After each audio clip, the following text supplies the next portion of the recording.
오늘 우리가 마태복음 21장 1절에서 11절까지의 말씀을 읽었는데요. 오늘 이 말씀을 가지고 종료주일에 예수님을 생각하라 라는 제목으로 말씀의 은혜를 함께 나누도록 하겠습니다. 우리 한번 따라해 볼까요? 종료주일에 예수님을 생각하라. 종료주일에 예수님을 생각하라. 종료주일에 예수님을 생각하라. 여러분, 오늘이 무슨 날일까요? 맞습니다. 오늘은 기독교의 절기상 종료주일입니다. 종료주일은 이미 우리가 알고 있듯이 예수님께서 우리의 죄를 위하여 십자가에 죽으시기 위해 예루살렘에 입성하신 그 날을 우리는 종료주일로 지키고 있습니다. 그런데 왜 우리가 이 날을 종료주일이라고 부르는 것일까요? 영어로는 팜스 선데이라고 부르기도 하는데 왜 종료주일이라고 부르는 것일까요? 바로 예수님께서 예루살렘에 입성하실 때 그 예수님을 맞이하는 수많은 백성들이 예수님을 향해 무엇을 들고 예수님을 환영하며 맞이하였기 때문입니까? 종려나무 가지를 흔들며 예수님을 환영하고 맞이하였기 때문에 우리는 예루살렘에 입성하신 그 예수님을 기념하는 이 날을 종료주일이라고 부르게 되는 것이에요. 이러한 종료주일은 이제 한 주 동안 이루어지게 되는 예루살렘의 입성부터 이제 한 주 동안 이루어지는 예수님의 순환의 시간을 담고 있는 고난주간의 시작과 같은 것이 바로 오늘 종료주일인 것이. 그래서 오늘 종료주일부터 이제 일주일 동안을 우리는 무슨 주간으로 보내게 됩니까? 고난주간의 시간으로 보내게 되고 나를 위한 그 예수님의 고난과 순환을 다시 한번 묵상하며 그 고난에 동참하는 시간들을 갖게 됩니다. 오늘 우리가 읽었던 이 마태복음 21장의 말씀은 이러한 예수님의 예루살렘의 입성의 모습을 잘 보여주고 있는 말씀이 오늘 본문의 말씀이에요. 그런데 오늘 본문의 말씀을 보게 되면 예수님의 순환, 장차 예수님께서 감당하실 그 순환의 모습을 생각할 수 없을 만큼 큰 환영의 축제가 펼쳐지게 됩니다. 수많은 인파들이 예수님의 입성을 기다리며 양손에는 종려나무 가지를 들고 호산나 다윗의 자손이요, 다시 오실 다윗의 자손 호산나라고 하며 예수님의 입성을 축하하고 환영하는 모습이 오늘 말씀에 담겨져 있습니다.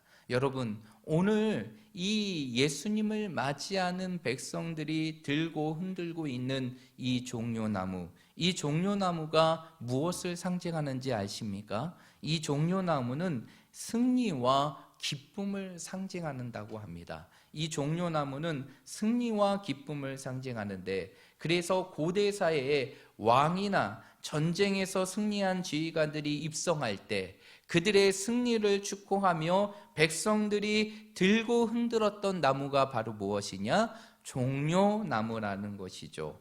이러한 모습은 예수님을 바라보는 모든 백성들이 바로 예수님을 어떠한 분으로 인정하는 것입니까? 승리의 왕이며 기쁨의 왕으로 인정하게 되는 것이에요. 그러나 이 이스라엘 백성들, 오늘 이 유대인들이 예수님을 맞이하며 흔드는 그 종려나무의 의미, 이 기쁨과 승리의 왕의 모습은 예수님이 가야 될 길과 전혀 다른 길이었다는 것이죠. 오늘 백성들이 예수님을 바라보며 종려나무 가지를 흔들며 예수님은 나의 승리의 왕이십니다, 그리고 우리의 기쁨의 왕이십니다 라고 고백하며 표현하는데, 이러한 고백과 표현을 바로 예수님을 로마의 압제와 기득권으로부터 자신을 구원할 수 있는 정치적인 메시아, 민족의 해방자로 예수님을 생각한 것이에요. 그러나 예수님께서는 바로 이스라엘을 로마의 압제로부터 구원하시기 위한 정치적인 메시아나 민족의 해방자로 이 땅에 오신 것이 아니라 바로 누구도 해결할 수 없는 이 인류의 죄 문제를 해결하시기 위하여 이 땅에 오신 구원자가 바로 예수님이라는 것이죠. 그래서 그들은 예루살렘에 입성하신 예수님을 바라보며 연신 무엇을 외치게 됩니까? 호산나, 호산나를 외치게 돼요. 여러분, 호산나의 뜻이 무엇입니까? 호산나의 뜻이 무엇이에요? 호산나라는 뜻은 히브리어예요. 우리 신약의 말씀에 나와 있긴 하지만 이 단어는 히브리어 단어입니다. 이 히브리어 단어로 호산나라는 것은 크게 두 개의 단어가 합쳐진 것이에요. 그 두 개의 단어가 바로 무엇이냐면 구원하다라는 뜻을 갖고 있는 야쏴라는 단어와 그리고 원컨대라는 뜻을 갖고 있는 나라는 단어가 합쳐져 호산나라는 단어가 이루어지게 되는 것이. 그래서 호산나라는 단어는 어떠한 뜻이냐? 원컨대 나를 구원하소서. 이 지긋지긋한 현실 속에서 그리고 로마의 압제와 고통의 속에서 나를 구원해달라는 그 백성들의 간절한 외침과 간구의 모습이 바로 호산나라는 것이죠. 이처럼 백성들은 예수님을 어떠한 분으로 여겼느냐? 정치적인 구원자, 정치적인 메시아,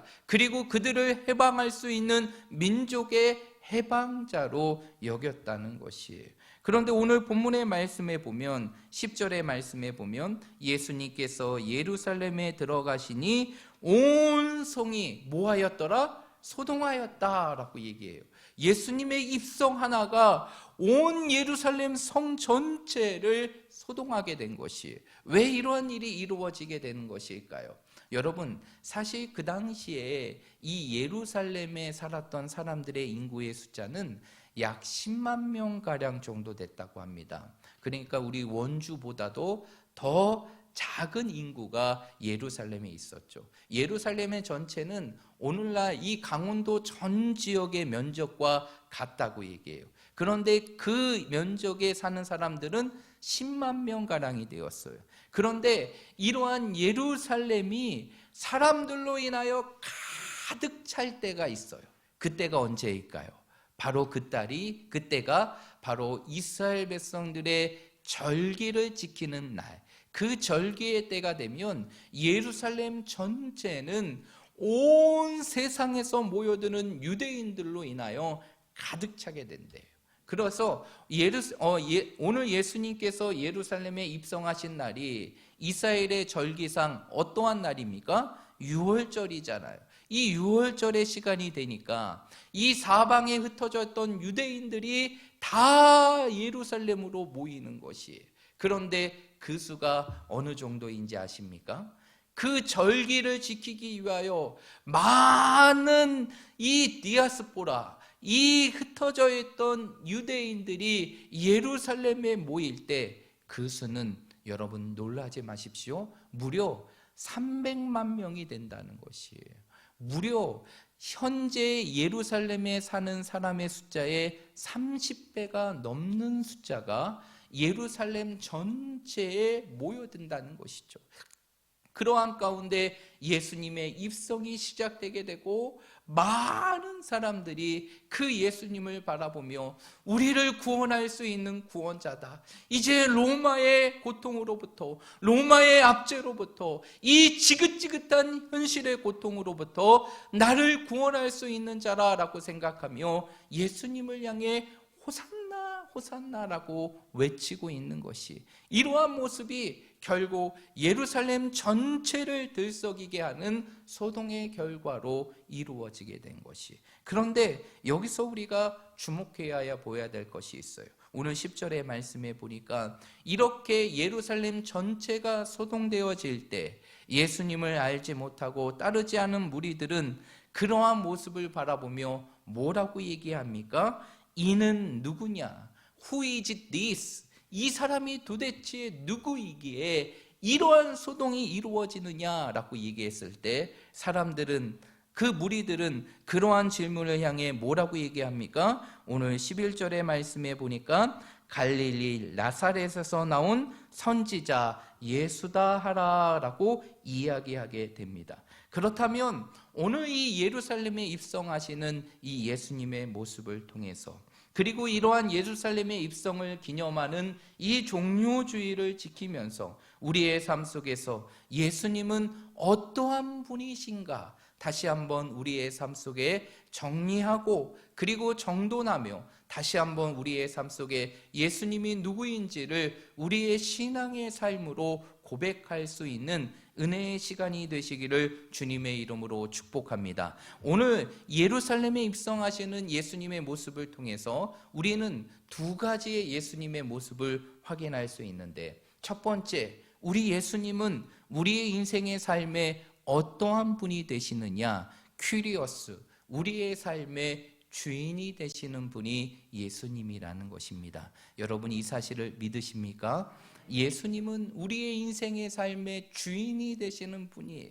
그분이 바로 우리 예수님이라는 것이, 오늘 본문의 말씀도 그러한 주님의 모습을 너무나 분명하게 드러내고 있다는 것이, 예수님께서 예루살렘의 입성이 가까워지게 되자 두 명의 제자들에게 한 가지를 명령하게 됩니다. 말씀하게 돼요. 그것이 바로 무엇입니까? 오늘 2절의 말씀이에요. 오늘 2절의 말씀에 보니까 예수님께서 예루살렘으로 두 제자를 보내시며 뭐라고 얘기하십니까? 너희는 맞은편 마을로 가라. 그리하면 곧 매인 나귀와 나귀 새끼가 함께 있는 것을 보리니 풀어 내게로 끌고 오라. 만일 누가 무슨 말을 하거든 누가 쓰시겠다 하라? 주가 쓰시겠다 하라. 그리하면 즉시 뭐하리라? 보내리라 라고 얘기하게 됩니다. 여러분, 여기에서 주라는 단어, 오늘 3절에 나오는 주라는 단어가 바로 무엇이냐?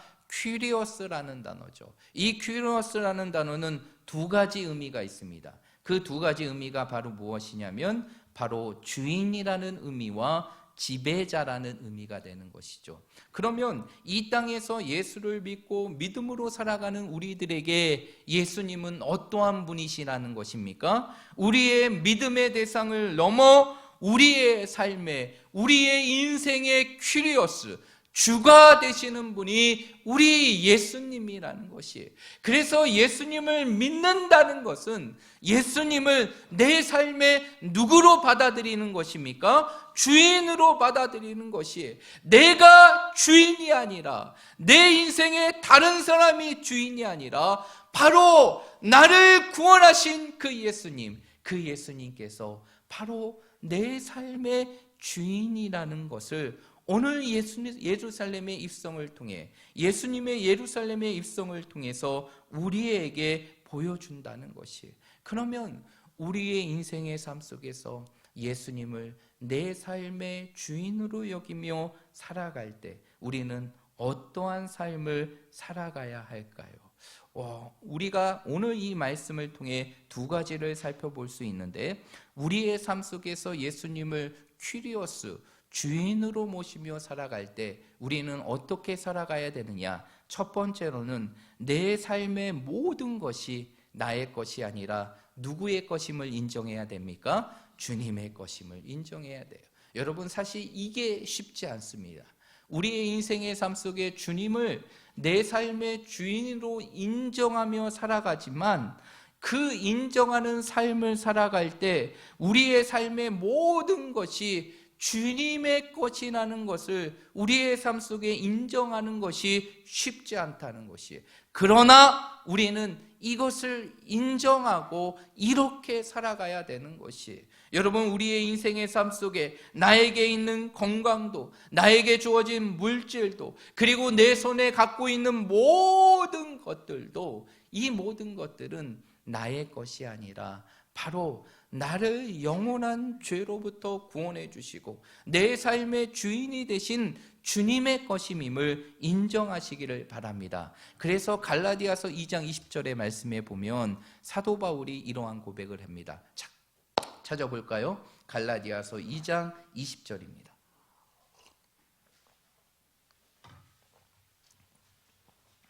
갈라디아서 2장 20절 말씀.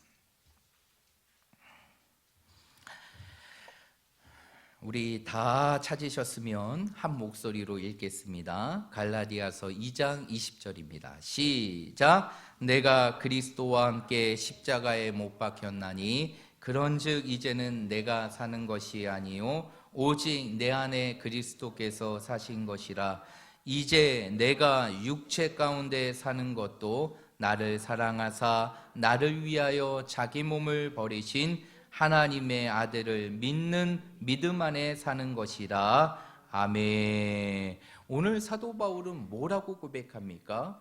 내가 그리스도와 함께 십자가에 못 박혔나니 그런즉 이제 내가 사는 것이 아니라 내 안에 누가 사신 것이다? 그리스도, 곧 예수님이 사는 것이다 라는 것이에요. 여러분, 이 삶의 고백은 어떠한 것을 의미하게 되는 것이에요? 예수님께서 나를 영원한 죄에서 구원하시기 위하여 십자가에 죽으신 주인, 내 삶의 퀴리오스로 인정하면 우리의 인생의 삶에 나의 모든 것은 더 이상 나의 것이 아니라 누구의 것이라는 것입니까? 주님의 것이라는 것이에요. 그 주님이 내 삶의 주인이 되는 이상 더 이상 나라는 존재는 없는 것이고, 오직 내 삶의 모든 것이 누구의 것이 되고 누구의 인생이 되는 것입니까? 주님의 것이 되고 주님의 인생의 삶이 되는 것이에요. 그래서 우리의 삶에 예수님을 내 인생의 퀴리오스로 여기며 살아갈 때 우리는 어떻게 살아가야 되느냐? 내 삶의 모든 것이 나의 것이 아닌 주님의 것으로 인정하며 살아가야 한다는 것이.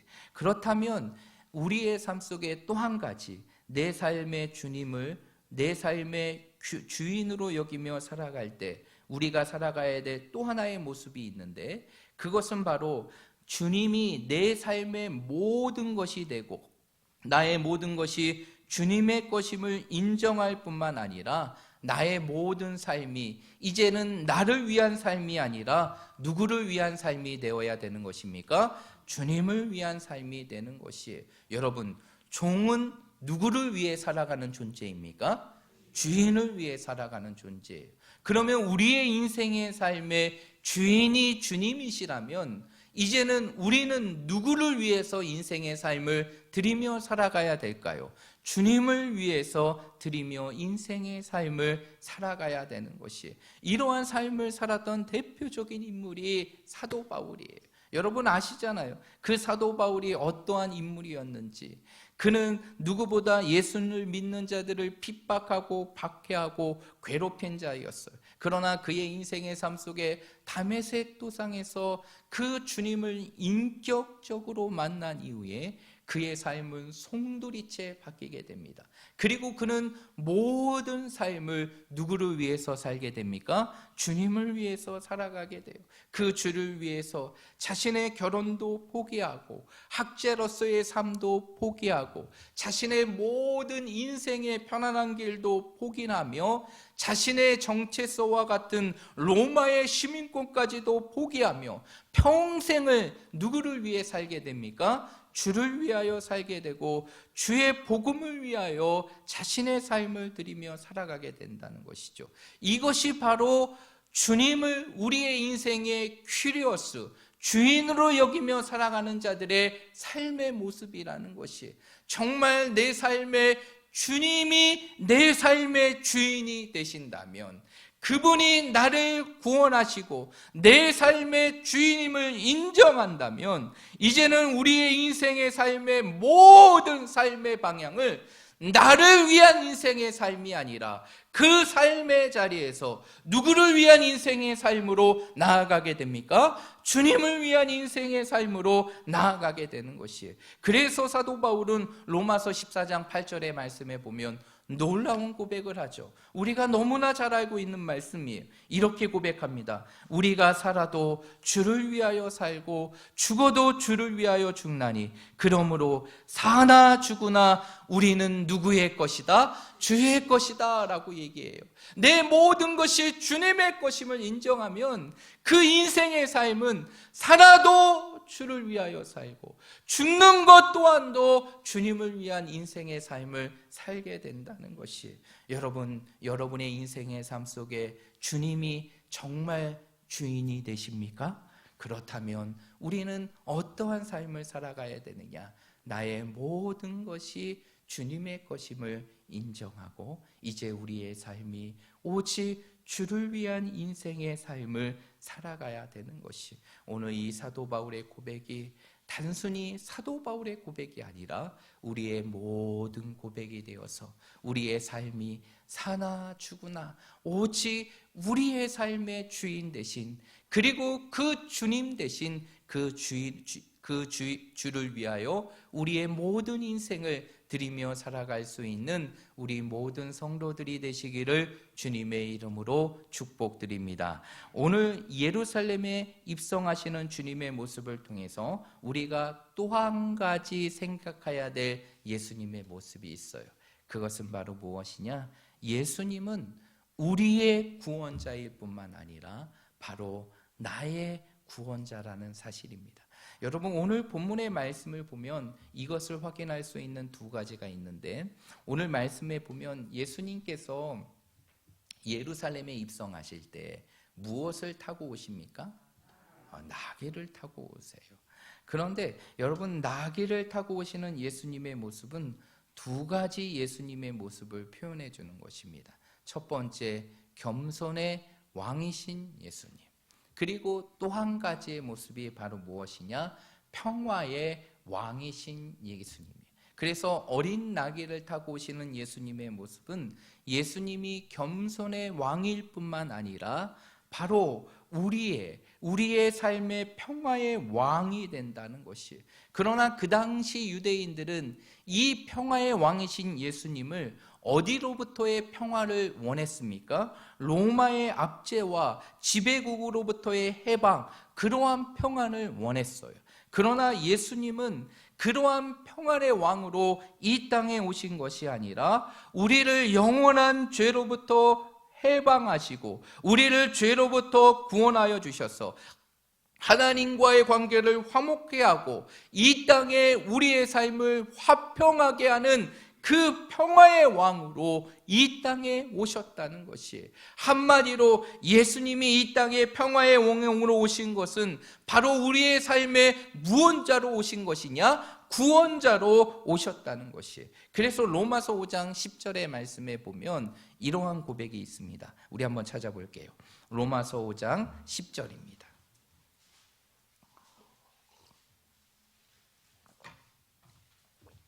로마서 5장 10절 말씀. 우리 다 찾으셨으면 한 목소리로 읽겠습니다. 로마서 5장 10절입니다. 시작. 원수 되었을 때 그의 아들의 죽으심으로 말미암아 하나님과 화목하게 되었은즉 화목하게 된 자로서는 더욱 그의 살아나심으로 말미암아 구원을 받을 것이니라. 아멘. 여기 보면 우리가 원수 되었을 때 바로 누구와의 관계가 원수 되었던 것입니까? 하나님과의 관계가 원수가 되었어요. 무엇 때문에? 죄 때문에. 그런데 그러한 상황일 때 누가 우리를 위하여 죽으시게 됩니까? 그렇죠. 예수님께서 우리를 위하여 죽으심을 통해서 하나님과 우리와의 관계가 어떻게 되었다라고 말하고 있어요? 화목하게 되었다. 이것이 바로 무엇임을 설명하게 되느냐? 구원임을 설명하게 되는 것이. 결국 우리의 인생의 삶 속에 우리는 하나님과 화평할 수 있는 삶이 아니었어요. 화평할 수 있는 관계가 아니었다는 것이죠. 우리 안에 죄 때문에 하나님과 원수된 삶을 살아갈 수밖에 없었던 우리의 모습과 상황 속에 예수님께서 우리의 죄를 위하여 십자가에 죽으심을 통하여서 그 죄로부터 우리를 구원하시는 구원자가 되심을 통해서 이제 우리는 하나님과 화목한 관계가 되었고, 예수님은 하나님과 우리와의 관계를 화평케 하시는 화평의 왕이 되셨다는 것이, 그러므로 예수님은 우리의 인생의 삶에 어떠한 분이시냐? 영원한 죄로부터 우리를 구원하신 구원자라는 것이. 그런데 오늘 본문의 말씀에 보면 예수님의 나귀를 타고 오는 모습뿐만 아니라 또 한 가지의 모습이 예수님이 구원자라는 사실을 우리가 확인할 수 있는데, 그것은 바로 무엇이냐? 예수님께서 예루살렘에 입성하실 때 많은 백성들이 예수님을 환영하면서 예수님을 향하여 외쳤던 말이 있어요. 그게 바로 무엇입니까? 호산나.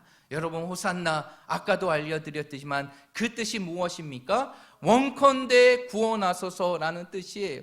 호산나라는 것은 나를 구원하소서, 나를 구원하소서라는 고백이에요. 결국 이러한 호산나의 고백이 예수님이 진정으로 누구인지를 알지 못하며 그 당시의 사람들이 외쳤지만, 그것은 예수님이 누구이신지를 우리에게 가르쳐 주는 것이, 예수님이 누구시라는 것입니까? 우리를 영원한 죄로부터 구원하실 분, 그분이 바로 우리 예수님이라는 것이죠. 그래서 사도행전 4장 12절의 말씀에 보면 초대교회 사도들은 이러한 고백을 합니다. 다른 이로서는 구원을 받을 수 없나니 천하 사람 중에 구원을 받을 만한 다른 이름을 우리에게 주신 일이 있다 없다? 없다라고 말하고 있어요. 여러분, 이 땅에서 우리가 구원을 받을 수 있는 유일한 이름, 유일한 분은 오직 예수뿐이라는 것이, 그 예수님만이 우리의 삶의 구원자 되심을 믿으시길 바랍니다. 여러분, 우리의 재물이 우리를 구원할 수 있는 것이 아니라,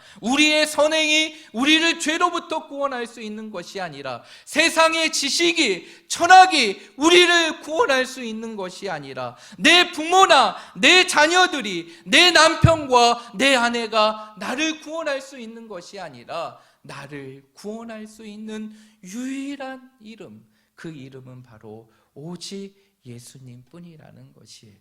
그러기에 우리는 이 예루살렘의 입성을 기념하는 이 종료주일에 다시 한번 예수님이 내 삶의 주인이 되실 뿐만 아니라 그분이 바로 내 삶의 바로 구원자가 되신다는 사실을 다시 한번 확인하며 우리의 인생의 삶 속에 이 주님을 위한 인생의 삶을 살아야 하는 것입니다. 그러므로 우리 사랑하는 모든 성도들이 오늘 이 말씀을 기억하면서, 예수님이 내 인생의 삶의 주인이심을 다시 확인하고, 그분이 바로 나를 영원한 죄로부터 구원할 수 있는 유일한 구원자이심을 다시 한번 믿으면서 이 땅의 삶 속에서 우리의 모든 삶을 예수를 위하여 인생의 삶을 드리며 살아갈 수 있는 저와 여러분들이 되시기를 주님의 이름으로 축복드립니다.